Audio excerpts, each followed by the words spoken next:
How far is Monterey? You are 111 miles away from Monterey by car. Okay, Google, take me there. Okay, Monterey, here we go. So yeah, Google Maps basically takes that input and then starts to route you automatically to Monterey. So it gives you a little trip overview, sort of, you know, summary of what you're expecting and where you're headed. Yeah, and then typical stuff that you would see on the phone as well. It gives you arrival time, traffic information, and whatnot.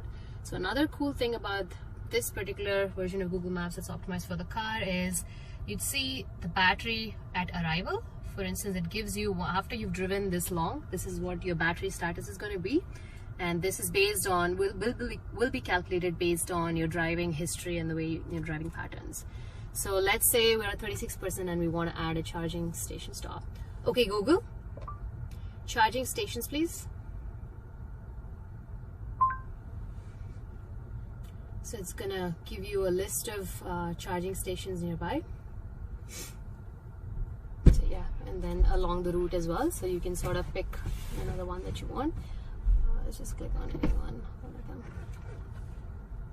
So it gives you more details, and you know, you can sort of call them or reserve a spot ahead of time and whatnot. So let's just go ahead and add a stop. So again, it gives you trip summary. You're stopping here before you're heading down to Monterey. Cool. So that's starts navigation. So yeah, while we're sort of zooming on the other driver display. So driver display is a digital screen, as I mentioned earlier. It actually starts to mirror Google Maps, and then the route guidance shows up there. So there's a few modes. I'm just gonna press this button here. So this is the calm mode, wherein it's a minimalistic view and it has lesser information if you don't want all that information overload. And then here's a car-centric mode. So based on the car sensors, it sort of shows you the status of where you are on the road. And then here's the maps mode, which you can control from here. So is the cluster running Android, or is that just merely a projection from the head unit? So the cluster is not running Android; it's a projection. So there's an RTOS, and the OEM actually controls what gets displayed. Okay. Because you need to have safety critical approval for that. All right. So let's exit navigation and then go back to the home screen. So yeah, what's a road trip without music? So we have a bunch of media apps here. So you see Spotify. And then we have Google Playbooks, Radio Line, iHeartRadio, and then actually NPR and YouTube Music. So let's go and then check out Spotify. So yeah, here's Spotify. You're landed on the home screen. You have recommended content, popular playlists, and then there's recently played content. And you can browse by categories, genre of music that you like. And then here's your library of music. Let's ask Google to play something. Okay, Google, play At Last. Sure, At Last by Etta James. Playing on Spotify.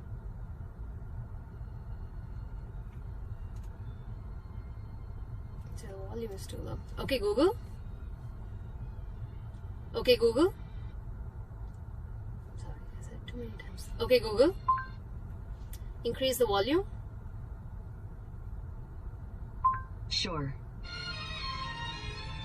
So yeah, you can have all of these controls, focus on the road by just using your voice. So you have big buttons here. This is an outlying screen.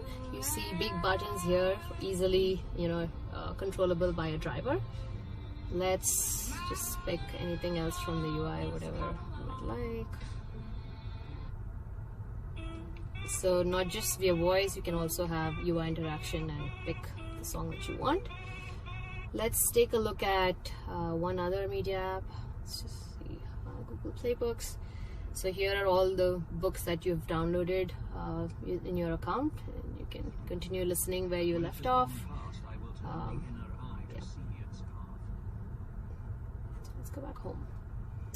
So let's talk a little bit more about these top 4 icons at the top. So this one is a camera icon. So in the car, when it launches, it'll have 360-degree view. Right now it has just the rear view. Here you have the apps view. Basically all of the apps that you've downloaded plus some of the system apps will be available here. And you're free to move things around. So like I showed earlier, you can customize your initial home screen based on what you want to use frequently. And then here is basically your user profile. So this is Jenny Roger is the person, is a profile, you know, fake profile that we created just now, but depending on who's driving, you could have your own profile and then accounts associated with that. And then here you have all of this is your app or place for all the vehicle functions or vehicle settings. So you have charge status, and then stuff that's if you want to control around the car, like interior lighting and whatnot, and also vehicle functions such as regenerative braking and you know, all the cool stuff. Cool. So yeah, this, and then maybe lastly we'll just touch upon the HVAC or the AC system here. So this is controllable using the slider, and you can also control